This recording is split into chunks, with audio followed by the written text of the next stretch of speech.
Bismillahirrahmanirrahim. Alhamdulillahi rabbil alamin. Allahumma salli wa sallim ala sayyidina wa maulana Muhammadin wa ala alihi wa sahbihi ajma'in. Subhanaka la ilma lana illa ma 'allamtana innaka antal alimul hakim. La ilaha illa anta subhanaka inni kuntu minadh dhalimin. Wala haula wala quwwata illa billahil aliyyil azim. Amma ba'd. Alhamdulillah, ma'asyiral hadirin wal ikhwan rahimakumullah.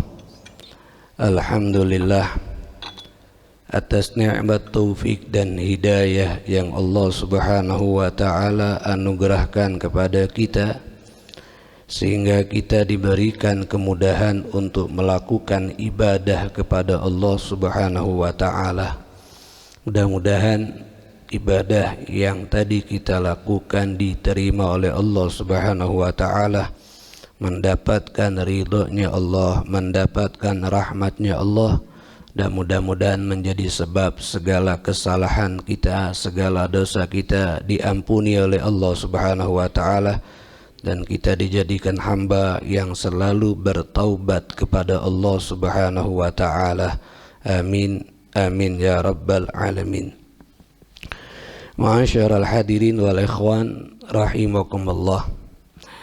Sebagaimana biasanya setiap hari Selasa di minggu pertama dan ketiga, kita duduk bersama setelah melaksanakan ibadah sholat zuhur untuk membaca satu kitab yang isinya adalah nasihat-nasihat keagamaan, wasiat-wasiat keimanan yang ditulis oleh Al-Imam Abdullah bin Alawi bin Muhammad Al-Haddad. Di pertemuan yang lalu kita sudah mengawali daripada pembahasan yang berkaitan dengan mabhasul wilayati wal hukuk, pembahasan yang berkaitan dengan orang-orang yang mendapatkan kekuasaan di atas dunia dan hak-hak yang berkaitan dengan manusia di atas muka bumi ini.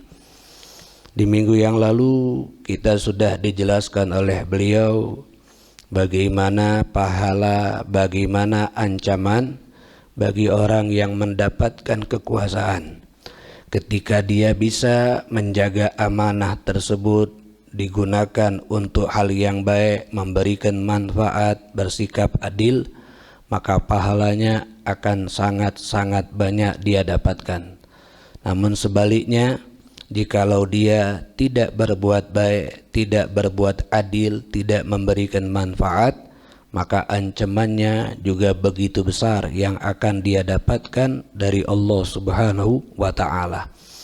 Maka beliau katakan di sini fa'alaika, maka hendaknya bagi kita, ayyuhal wali, wahai orang-orang yang mendapatkan kekuasaan, al-muwaffiq, yang ingin selalu mendapatkan pertolongan dari Allah Subhanahu wa taala, binushi ra'iyatika, dengan mempunyai sifat peduli terhadap orang yang dia kuasai, terhadap rakyatnya, terhadap keluarganya, terhadap orang-orang yang menjadi satu kewajiban dia untuk dia perhatikan. Peduli dalam segala urusannya, terutama peduli di dalam urusan agama dan keimanan dia kepada Allah Subhanahu wa taala. Wa birrifqi bihim, dan bersikap lemah lembut kepada mereka. Wa bihusni an-nadhari fi umurihim, dan memberikan perhatian yang bagus di dalam segala urusan mereka. Wa kamalit ta'ahud, dan memberikan sempurna di dalam memperhatikan bagaimana segala keadaan mereka dan urusan mereka, sehingga jangan sampai lalai atau terlupakan nasib daripada nasib mereka. Maka kalau kita lihat dari masa Rasul Shallallahu Alaihi Wasallam yang diteruskan oleh sahabat Abu Bakar, oleh sahabat Umar, sahabat Utsman, sahabat Ali, yang mereka ini menjadi khulafaur rasyidin. Mereka ketika mendapatkan kekuasaan, maka mereka menjadikan itu sebagai ladang keselamatan mereka untuk di akhirat. Termasuk salah satu riwayat yang diriwayatkan oleh Sayyidina Umar bin Khattab. Sayyidina Umar bin Khattab itu selama menjadi khalifah, beliau kurang istirahatnya. Sehingga ditanya, apa sebab kalau di waktu pagi, di waktu siang, di waktu sore saya istirahat, maka saya mengabaikan hak rakyat yang ingin saya penuhi, yang harus saya perhatikan. Kalau di waktu malam saya istirahat, maka saya telah membuang hak saya untuk berduaan dengan kekasih saya, yaitu Allah Subhanahu wa ta'ala. Mereka sangat-sangat khawatir ketika mendapatkan hal ini, yang itu akan menjadi sebab bahayanya dia nanti di hari kiamat. Maka Sayyidina Umar sangat luar biasa perhatiannya. Beliau itu selalu memperhatikan orang-orang yang lemah, daripada orang miskinnya, daripada anak yatimnya, daripada kaum wanita jandanya yang tidak ada yang menafkahinya, tidak ada yang mencukupi akan kehidupannya, diperhatikan oleh Sayyidina Umar. Bahkan Sayyidina Umar tidak segan-segan memberhentikan orang yang bekerja bersama beliau kalau tidak punya sifat peduli dan sayang terhadap umat Islam. Sebagaimana dalam riwayat, ketika beliau Sayyidina Umar sedang ada di rumah bermain dengan cucunya, yang saat itu cucunya itu duduk di dadanya Sayyidina Umar. Masuklah salah seorang pegawai daripada Sayyidina Umar yang ikut bekerja dalam urusan pemerintahan di masa itu. Ketika dia masuk, dia melihat ada anak kecil menduduki badannya Sayyidina Umar. Maka pegawainya Sayyidina Umar ini menunjukkan ekspresi tidak senang, ekspresi kesal. Kenapa ini anak dibiarkan kurang ajar menduduki badannya Sayyidina Umar, seorang khalifah. Ketika itu Sayyidina Umar melihat ini wajahnya wajah yang tidak senang. Ditanya, apakah kamu tidak suka melihat anak ini duduk di badan saya? Iya wahai Amirul Mukminin, dia sudah bersikap tidak sopan kepada kamu. Kemudian Sayyidina Umar bertanya, kalau kamu di rumah bagaimana? Saya kalau di rumah, kalau sudah saya masuk rumah, anak-anak saya, cucu saya yang tadinya bermain, itu berhenti dari mainnya. Yang tadinya ngobrol, itu diam. Tidak ada yang bisa bicara lagi, karena takut dengan saya. Sehingga mendengar itu, kata Sayyidina Umar, mulai sekarang kamu sudah tidak usah lagi bekerja dengan aku. Kalau sama anak kecil saja kamu tidak punya sifat peduli, tidak punya sifat sayang, bagaimana terhadap umat Islam, umatnya Nabi Muhammad sallallahu alaihi wa ala alihi wa sahbihi wasallam. Makanya ini beliau katakan, perhatikan orang-orang yang kita kuasai dengan perhatian urusan mereka, perhatian ekonomi mereka, perhatikan segala lingkup kehidupan mereka. Sebab apa? Apa yang kita kuasai dari orang-orang tersebut, kita akan diminta pertanggungjawabannya di hadapan Allah Subhanahu wa ta'ala. Wa iyyaka thumma iyyaka az-zulma wal jawra 'ala ar-ra'iyah. Berhati-hatilah kamu dari perbuatan zalim dan jahat terhadap rakyatmu, terhadap keluargamu, terhadap orang yang kamu wajib berikan perhatian kepada mereka. Fa inna fihi halaku dunyaka wa akhiratika. Sebab dengan kezaliman yang kamu berikan, kejahatan yang kamu berikan, itu yang menjadi sebab kehancuran dalam urusan duniamu, kehancuran dalam urusan akhiratmu. Orang yang berbuat jahat terhadap hamba Allah, itu adalah satu tanda dia akan celaka di atas dunia. Dan dia akan menjadi celaka juga nanti di hari kiamat. Wa kama yahrumu 'alaika an tadlima ra'iyatuk, sebagaimana kita diharamkan untuk berbuat zalim kepada orang yang wajib kita perhatikan, wa kadzalik yahrum 'alaika an tumakkina ba'dhum min dzulmi ba'din. Begitupun juga kita diharamkan untuk memberikan kesempatan orang lain berbuat zalim dengan orang lain. Sebagai orang yang punya kekuasaan tidak boleh berbuat zalim dengan orang yang di bawahannya. Begitupun juga dia tidak boleh membiarkan orang yang di bawahannya sama-sama di antara mereka berbuat zalim, sama-sama saling menyakiti. Dia harus ambil sikap tegas, tidak ada yang namanya kejahatan. Tidak ada yang boleh melakukan kejahatan, tidak ada yang boleh melakukan kezaliman. Saya tidak boleh berbuat zalim dengan kamu, dan sesama kamu juga tidak boleh untuk melakukan kezaliman. Makanya ketika Allah Subhanahu wa taala mengharamkan tentang kezaliman ini, kalimat yang Allah ucapkan itu adalah inni haramtu zulma ala nafsi. Ini disebutkan dalam haditsul qudsi. Allah Subhanahu wa taala berkata, kata Nabi Muhammad, sesungguhnya aku, kata Allah, telah mengharamkan kezaliman atas diriku sendiri. Wa ja'altuhu bainakum muharraman, dan aku jadikan kezaliman sesama kalian juga haram. Jadi tidak langsung Allah haramkan kepada kita, tapi Allah mengharamkan terhadap zatnya terlebih dahulu. Aku haramkan zalim terhadap zatku. Setelah Allah mengharamkan kezaliman terhadap zatnya, baru Allah jadikan itu haram di antara kalian. Berarti kalau Allah sendiri melarang untuk dirinya punya sifat zalim, berarti perbuatan zalim itu perbuatan yang sangat dibenci oleh Allah Subhanahu wa taala. Padahal kita sebagai hambanya itu melihat Allah itu tidak ada sifat zalim dalam zat Allah. Kenapa? Kalau kita melihat dari pengertian zalim itu adalah menggunakan haknya orang lain tanpa izin, menggunakan miliknya orang lain tanpa izin atau tanpa ridho, itu zalim. Nah, kalau kita ini miliknya Allah, karena kita ini adalah ciptaannya Allah Subhanahu wa taala. Makanya ketika kita mendapatkan musibah, Allah mengajarkan kita untuk mengucapkan kalimat inna lillah. Sesungguhnya kita lillah, milik Allah. Berarti ketika Allah melakukan sesuatu kepada kita dengan Allah kasih ujian, dengan Allah kasih cobaan, bukan Allah zalim dengan kita. Kenapa? Karena kita milik Allah. Hak Allah ingin memberikan kepada hambanya sesuai dengan kehendaknya. Bahkan orang yang berbuat taat di atas dunia, nanti di akhir kiamat dimasukkan dalam neraka, itu haknya Allah. Orang yang ahli maksiat di dunia, nanti di hari kiamat dimasuk ke dalam surga, itu hak Allah.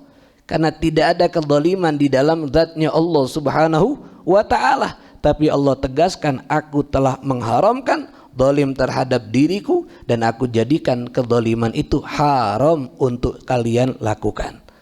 Makanya orang yang paling terakhir masuk ke dalam surga, kalau dia wafat membawa iman, orang yang banyak berbuat zalim kepada hamba Allah.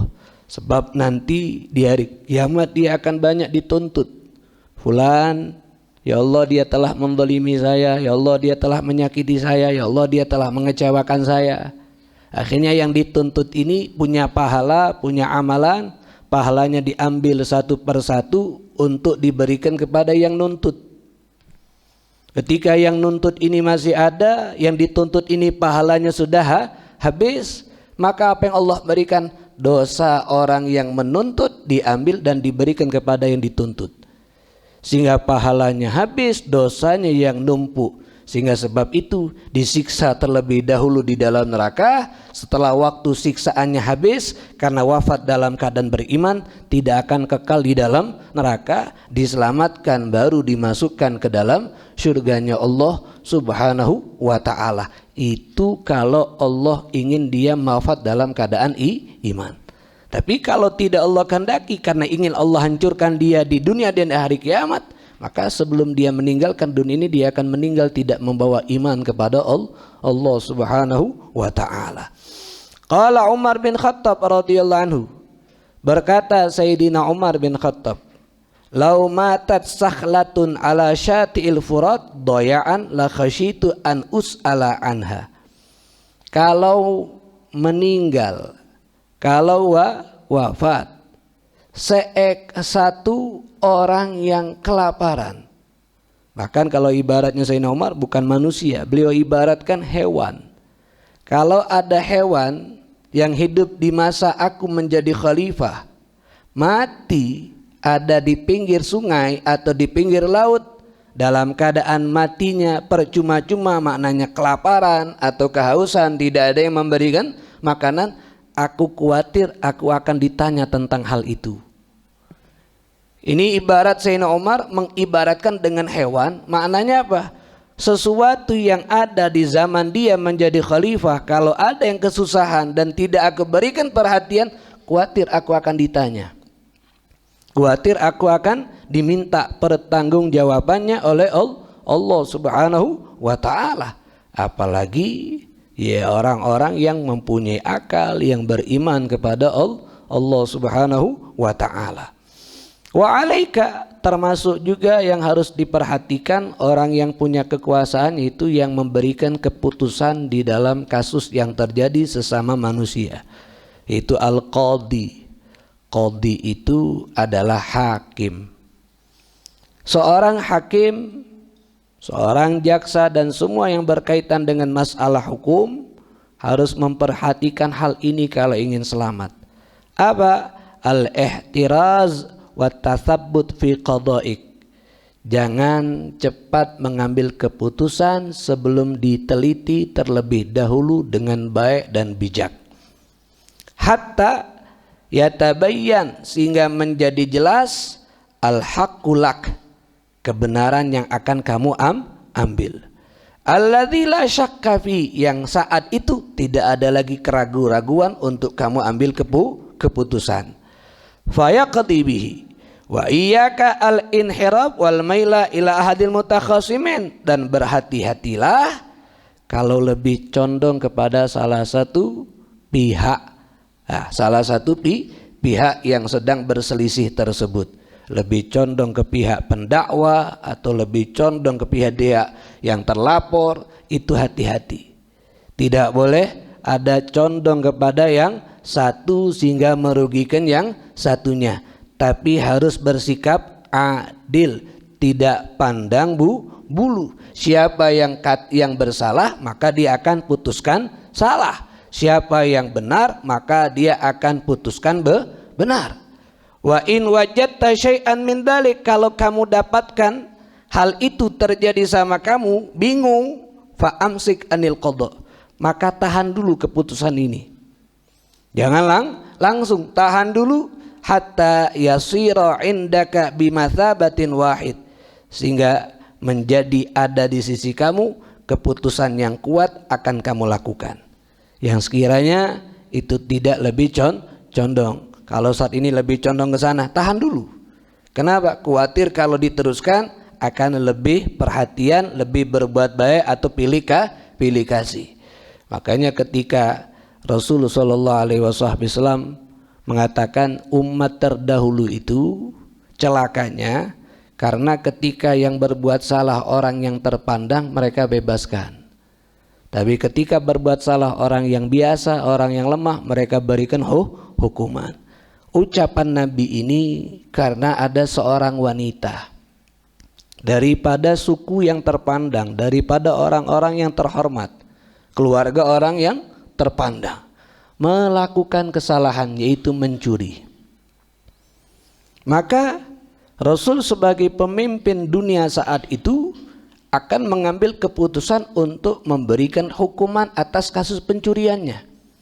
Tapi orang-orang lain karena melihat ini wanita dari keluarga terpandang, dari keluarga yang terhormat, mereka merayu Rasulullah, jangan ya Rasulullah, nanti keluarganya malu, nanti kabilahnya malu, karena mereka ini dari orang yang terpandang, dari orang yang terhormat. Mereka merayu Rasulullah agar Rasulullah tidak memberikan keputusan kepada wanita tersebut, itu hukuman potong tangan karena mencuri. Apa kata Rasulullah saat dirayu oleh mereka? Demi Allah, Jangankan itu wanita dari keluarga yang terhormat, kalau putriku Fatimah yang sangat Nabi cintai melakukan kasus seperti wanita tersebut, aku akan potong tangannya. Bukan orang lain ini, orang yang menjadi belahan jiwa Nabi. Kalau dia melakukan kesalahan, aku akan berikan kehukuman.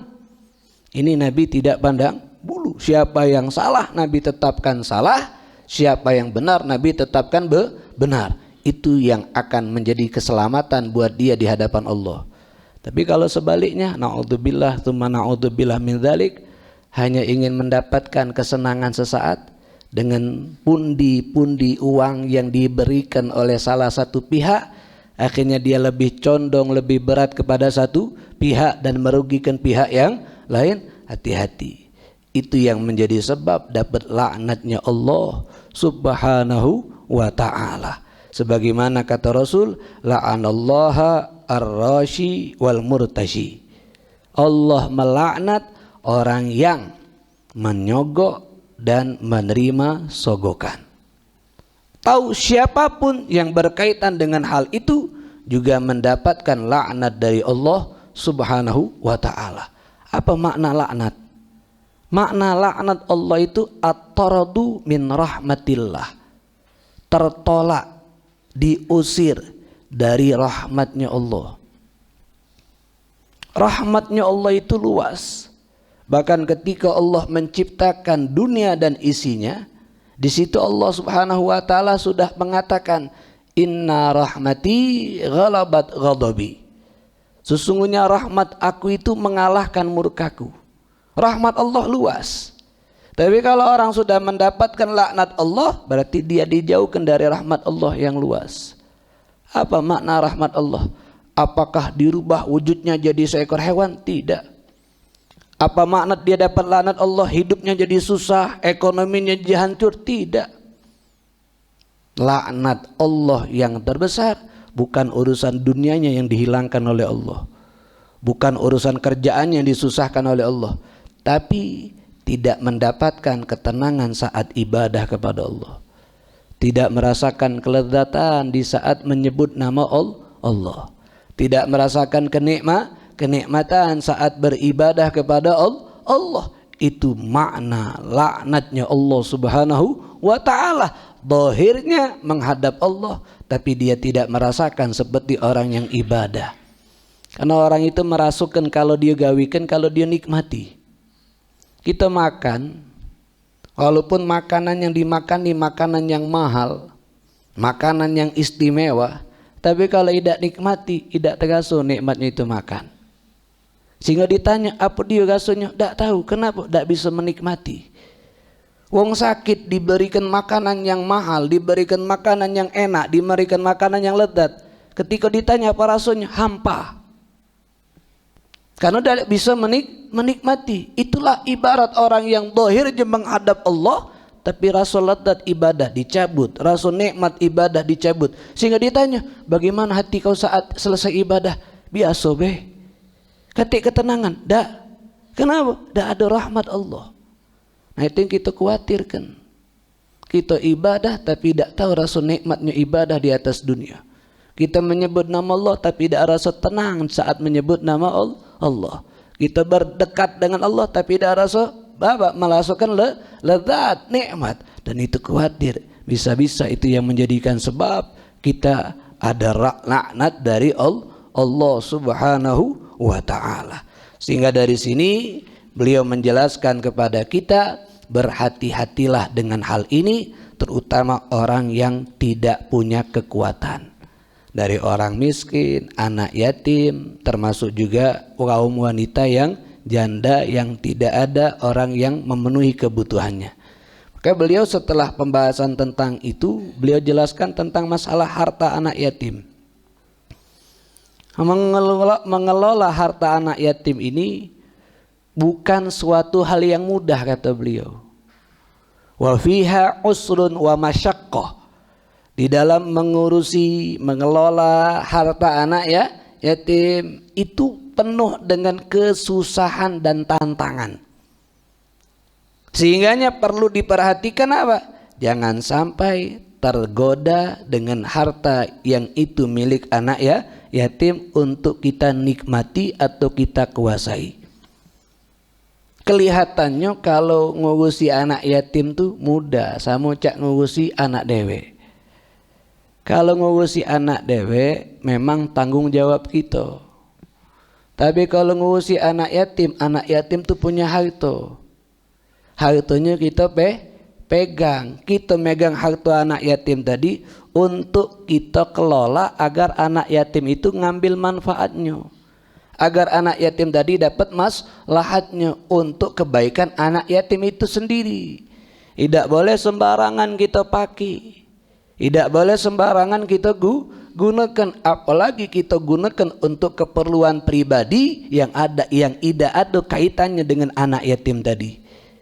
Makanya Allah Subhanahu wa taala menyebutkan orang yang makan harta anak yatim dengan cara tidak baik dalam Al-Qur'an itu, innama ya'kulu amwal innal ladzina ya'kuluna amwalal yatama dzulman innama ya'kuluna fi butunihim naro.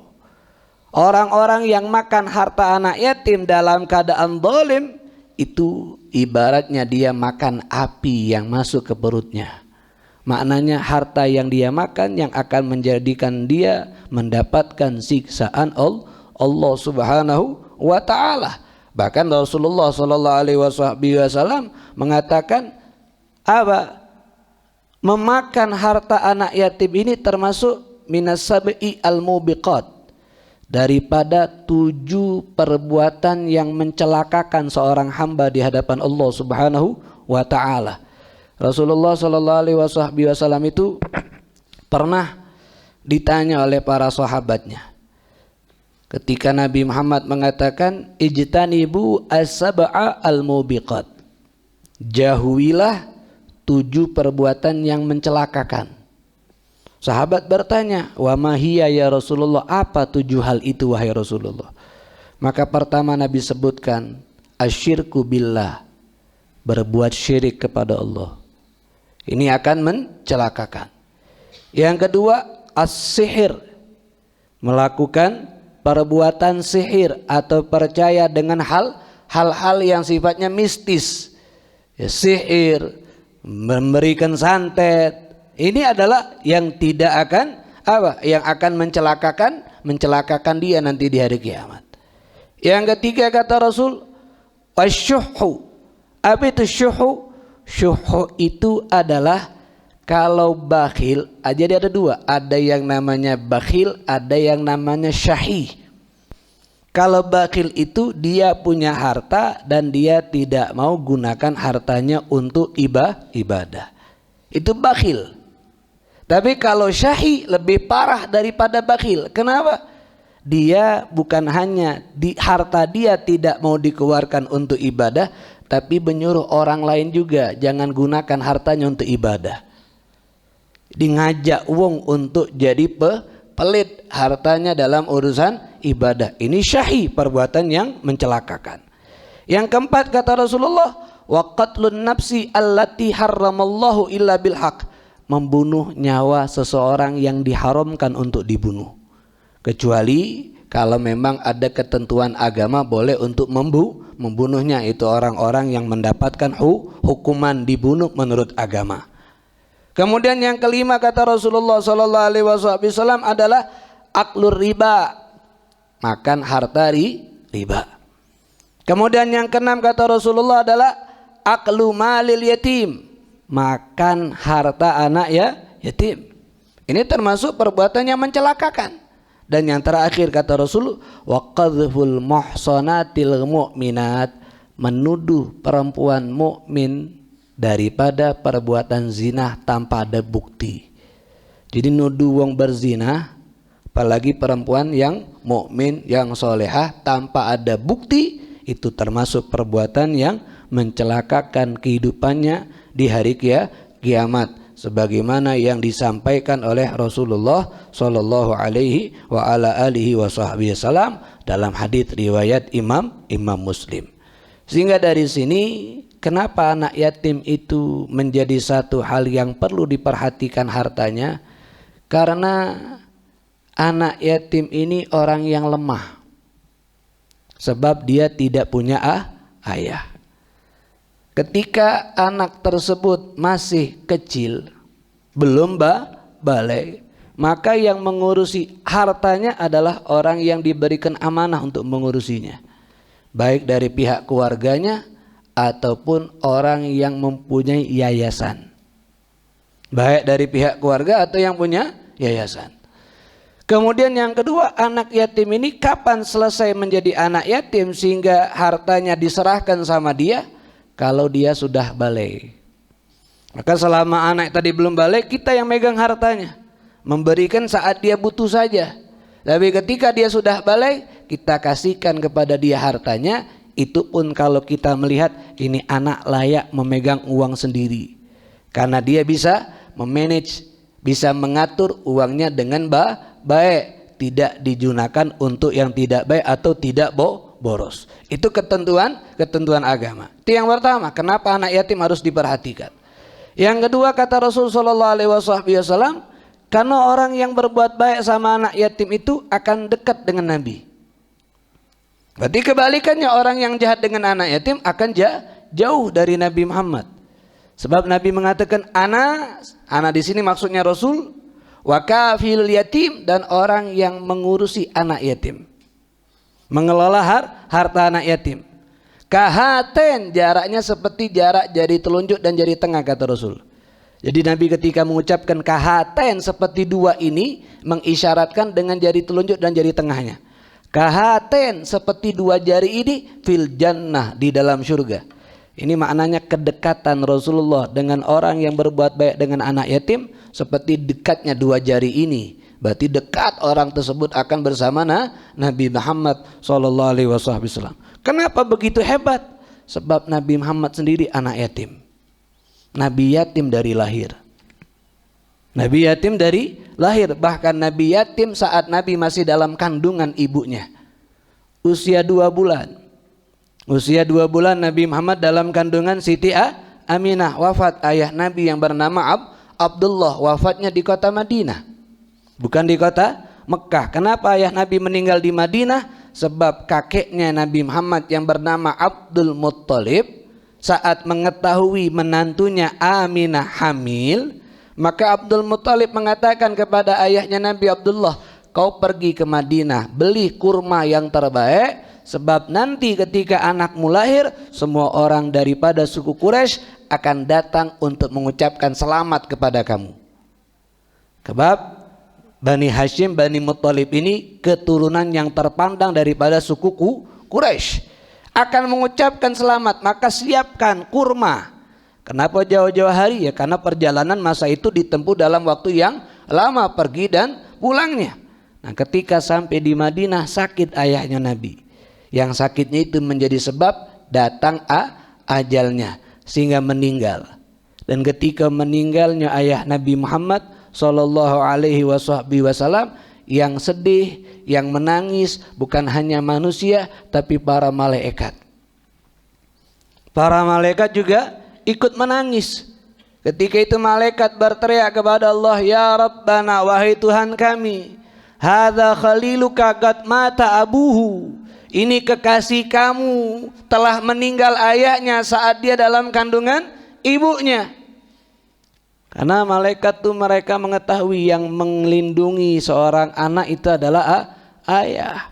Yang menafkahi anak itu adalah ayah. Yang mendidik anak itu adalah ayah. Ini kekasihmu telah wafat ayahnya.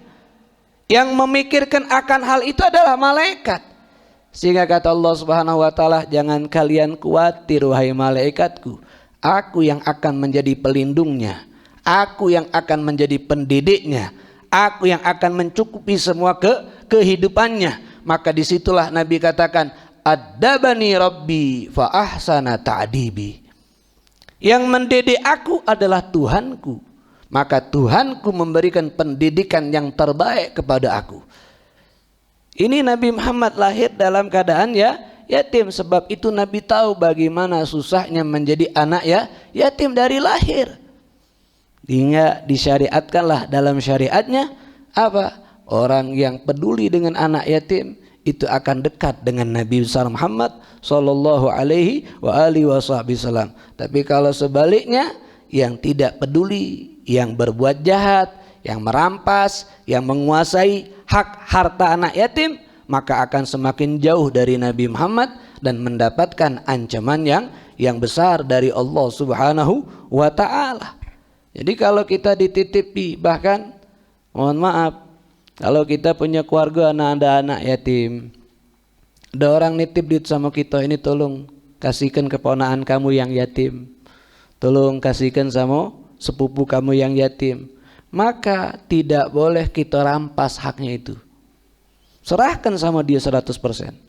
Kalaupun anak yatim itu percaya sama kita, tolong dipegang. Maka kita yang memegangnya itu harus kita pintar mengelola. Boleh tak harta anak yatim kita jadikan usaha? Boleh. Kalau untuk dikembangkan, yang tujuannya nanti untuk anak yatim itu sendiri ketika dia dewasa dia punya pegangan, tidak masalah. Tapi kita tidak boleh ambil untung sama sekali kalau kita termasuk orang yang mampu. Tapi kalau kita yang mengurusi anak yatim termasuk orang yang tidak mampu, boleh mengambilnya secukupnya. Kan itu yang dikatakan Allah, wa man kana ghaniyan falyasta'fif wa man kana karikan faman kana faqiran falyakul bil ma'ruf. Kalau yang mengurusi anak yatim itu orang yang mampu, punya harta, maka tahan dirinya untuk mengambil harta anak yatim tadi. Tapi kalau yang mengurusi harta anak yatim tadi orang yang tidak mampu, orang fakir, maka boleh makan harta anak yatim tadi sesuai kebutuhannya. Dan itu pun untuk yang baik, bukan untuk yang tidak baik. Kenapa? Karena tadi kita hanya diamanatkan untuk mengelola, diamanatkan untuk menjaga, bukan menikmati. Bukan menikmati, termasuk harta yang dimiliki oleh anak. Tidak boleh sebagai orang tua sembarangan memakai. Bahkan sebagian ulama mengatakan, kenapa? Karena Nabi Muhammad SAW, masalah haknya orang itu sangat perlu dijaga. Nabi mengatakan begini, ada dalam kitab hadis Bulughul Maram. Al-Imam Ibn Hajar Al-Asqalani menyebutkan, kata Rasul, la yahillu li imri'in ayyakhudha asa akhihi min ghairi tibi nafsin. Tidak dihalalkan bagi seseorang mengambil tongkat atau menggunakan tongkat milik orang lain tanpa ada ridho dari orang tersebut. Ini kata ulama, Nabi mengibaratkan dengan benda yang sepele saat itu. Tongkat, maki tongkat, ngambil tongkat milik wong tanpa izin, itu tidak dihalalkan. Berarti menggunakan hak orang tanpa izin, tanpa ridho dari orang tersebut, walaupun benda yang sepele, itu tidak diizinkan oleh Allah, tidak disukai oleh Allah. Apalagi benda yang mahal, apalagi benda yang nilainya berharga, itu lebih-lebih tidak dihalalkan oleh Allah Subhanahu wa ta'ala. Nah, termasuk permasalahan yang kita banyak mengabaikan, padahal itu permasalahan yang sangat besar nanti tuntutannya di hari kiamat. Ya, hak-hak yang ada sama kita ini, hak yang bukan milik kita, tidak boleh kita pakai. Masjid punya harta wakaf, sejadah mungkin yang diwakafkan oleh wong untuk masjid, Quran mungkin yang diwakafkan oleh wong untuk wong di masjid. Itu kita boleh menikmatinya saat kita di masjid. Tidak boleh Quran wakaf masjid dibawa balik ke rumah, tidak boleh. Semua harta wakaf tidak boleh dikelola untuk pribadi, untuk keperluan umum. Tidak boleh, sedikit pun tidak boleh. Termasuk juga harta orang yang sepele pun tidak boleh kita pakai. Sandal wong kita pakai tanpa izin, tidak halal. Mohon maaf, kadang-kadang kita masuk masjid pakai sepatu gitu nih, atau pakai sandal kulit. Ada sebagian masjid tempat wuduknya di luar, ada juga masjid di dalam. Kalau di sini kan di dalam, alhamdulillah. Kalau sebagian masjid lain tempat wuduknya di luar, yang harus pakai sandal dulu nak ke tempat wuduk. Kalau dia pakai sepatu tidak mungkin, ganti sandal jepit biasanya. Ada juga masjid yang sudah nyiap ke sandal jepit, ada masjid yang tidak nyiap ke. Nah, yang tidak nyiap nih kadang-kadang kita lihat, aku nih pakai sepatu wuduk, kalau pakai sepatu basah sepatu aku, sandal kulit aku usah. Akhirnya ada sandal jepit, tidak tahu punya siapa dia pakai. Nak ngambil wudhu untuk ibadah, habisnya masuk masjid nak sholat, tapi awalnya sudah salah. melakukan apa yang tidak dihalalkan oleh Nabi besar Muhammad sallallahu alaihi wasallam. Makanya kalau urusan ibadah sama Allah tuh mudah, tapi hak manusia ini besar yang tidak boleh kita abaikan sama sekali. Ngembek sedikit bahaya. Masalah tanah, ngembek tanah hak wong sedikit bahaya, apalagi ngembek banyak. Tanah milik orang kita ambil sedikit itu tidak diperbolehkan, apalagi ngambilnya semuanya harus ada izin. Aku minta izin nih, nak maki tanah kau sedikit. Oh silakan, baru halal. Jangan sudah tahu itu tanah wong, kita ngambilnya tanpa izin, kemudian ketika diprotes oleh yang punya tanah, makso kalau ini tanah aku. Di dunia kalau dia ngelapor kepada hakim bisa menang, kalau hakim tadi bisa dimain kepake duit. Tapi di hari kiamat tidak bisa menang. Karena ahkamul hakimin, maha hakim itu Allah subhanahu wa ta'ala. Maka urusan sama manusia itu jangan lihat manusianya saat kita berhubungan, tapi lihat siapa yang kita hadapi. Ini ciptaan Allah yang akan berkaitan tuntunannya dengan Allah subhanahu wa ta'ala. Karena manusia yang kita hadapi, ada yang bisa kita tipu, ada yang bisa kita bodohi, ada yang bisa kita kelabui, ada yang bisa kita ambil manfaatnya, ada yang kita bisa ambil ini. Tapi Allah tidak bisa kita tipu, Allah tidak bisa kita kelabui, Allah tidak bisa kita bohongi. Kenapa? Allah tahu apa tujuan kita, Allah tahu apa isi hati kita. Sehingga hati-hati dengan hal ini. Lihat Allah subhanahu wa ta'ala. Makanya kata ulama, kalau ingin berbuat baik jangan lihat perbuatannya, tapi lihat kepada siapa kita berbuat baik. Kalau berbuat baik jangan lihat perbuatannya, jangan lihat pahalanya, tapi kepada siapa kita berbuat. Kalau lihat pahalanya kecil, males ngawikinnya kecil pahalanya. Aku nak kepengen nyai pahala yang besar-besar Akhirnya apa? Membeda-bedakan, memilih-milih ibadah.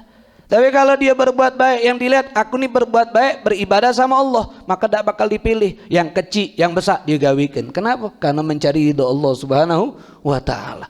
Jadi luar biasa bagaimana kita harus memandang ketika melakukan pandangan kita ke arah Allah subhanahu wa ta'ala. Sebab semuanya ini milik Allah subhanahu wa ta'ala. Nah ini adalah kekuasaan yang kedua yang beliau sampaikan, yaitu jangan sampai memakan harta anak yatim, tapi jadilah orang yang mengambil manfaat atau memberikan kebaikan kepada anak yatim tersebut dengan kita jaga betul hartanya, dengan kita kelola sebaik mungkin. Sebagai penutup ada satu kisah begini. Orang yang perhatian sama anak yatim diangkat derajatnya oleh Allah. Ada seseorang yang hidup di zaman Abdullah bin Mubarak, dan beliau namanya Abdullah bin Mubarak, seorang tabi'in. Beliau itu ingin ibadah haji.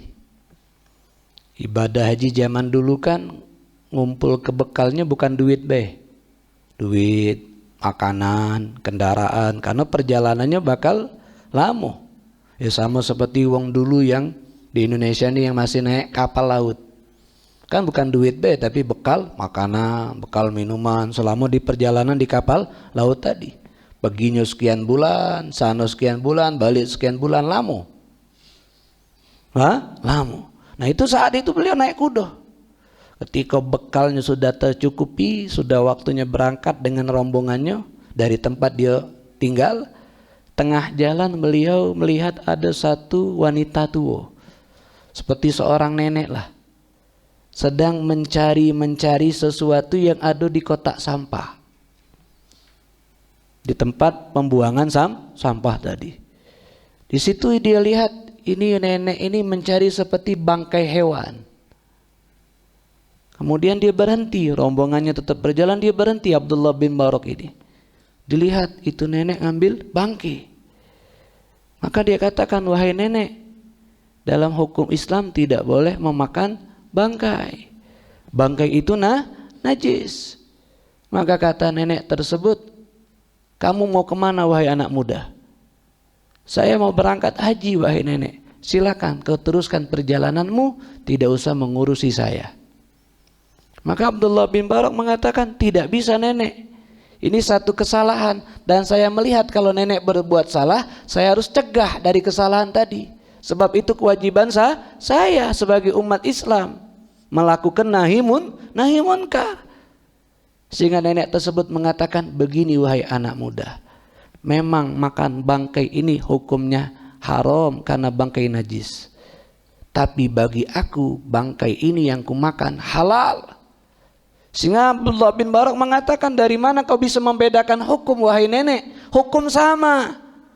Maka kata nenek tersebut, karena aku tidak punya lagi harta, tidak punya lagi makanan yang bisa ku makan, dan aku mempunyai tanggungan 3 anak yatim yang kelaparan. Sehingga bagi aku dan anak yatim tersebut, makan bangkai ini menjadi halal. Tapi bagi kamu haram karena kamu punya harta. Kalau aku tidak makan, anak yatim tidak makan, maka kami bisa mati kelaparan. Mendengar jawaban nenek tadi, ada anak yatim yang kelaparan, termasuk itu nenek. Turun Abdullah bin Barak dari kudonya.